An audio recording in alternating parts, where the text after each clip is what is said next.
Ka'aba fitaccen suna ne da ɗakin Allah subhanahu wa ta'ala yake da shi. Wasu ce kalman Ka'aba yana nufin abin da yake da kwana hudu. To me tarihin ita kanta Ka'aba da kafuwarta a tsawon tarihi? A cikin littafin Asiratun Nabawiyya fi Daw'i Masadir hal Asaliya na Profesa Mahdi Rizqullahi Ahmad ya kawo littattafai da hujjoji da bayanai daga tafan magabata dangane ga tarihin kafuwan Ka'aba. Ita Ka'aba, wasu daga cikin malaman tarihi kamar Al-Azraqi a cikin tarihu Makka ya kawo cewa wanda ya fara gina ko ya fara assasa Ka'aba asali mala'iku ne suka gina Ka'aba. Ginin mala'iku ne ginin farko. Gini na biyu shine ginin Annabi Adam. Lokacin da Annabi Adam ya zo duniya, to shi ma a cikin tarihi ya nuna ya taɓa gina Ka'aba. Sannan na uku, ɗansa Annabi Idris shi ma an ce ya gina Ka'aba, wato kenan shine gini na uku. Daga nan sai Amalika da Jurhum, an ce kowannensu ya taɓa gina Ka'aba, saboda daɗewa ginin yana rushewa, ko ya tsatsa ko ya tsage ko ya fashe ko ya yi sako-sako, ko kuma a yi ruwa ko kuma a yi tsawa ko wani abu ya zo ya sa ɗakin ya samu wato tsagewa, in ya so sai a rushe a sake gini. To Jurhum su ma sun gina Ka'aba.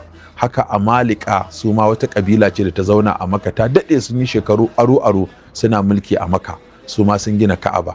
In ka ɗauki wannan an samu gini kenan har guda 5, ga na mala'iku, ga na Annabi Adam, ga na ɗan Annabi Adam Idris, ga kuma na Amalik, ga kuma na Jurhum. To daga nan ginin da ya rushe ba a sake yin gini ba har sai lokacin da Annabi Ibrahim alayhi salatu wassalam ya zo, Allah ta'ala ya umarce shi da shi da ɗansa Annabi Isma'ila su gina Ka'aba. To shine wannan gini da Annabi Ibrahim yayi tare da ɗansa Annabi Isma'ila lokacin da suka gina. Wai zai fa Ibrahim alqawaid min albayt wa Isma'il rabbana taqabbal minna.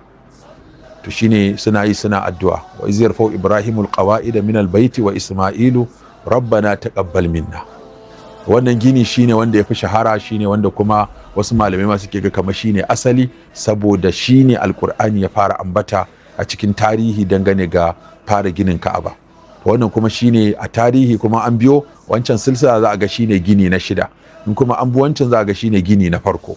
To daga nan sai kuma gini na 7.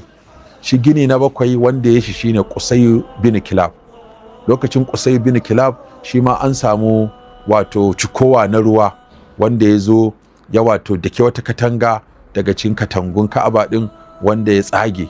Wannan yasa a lokacinsa ya tara 'ya'yansa, aka zo aka sake wato aka rushe wannan bangaren, aka gina kuma aka yi katanga ta dutse wacce za ta tare inda ruwan yake shigowa, ba zai ƙara zuwa ya daki wannan gurin ba.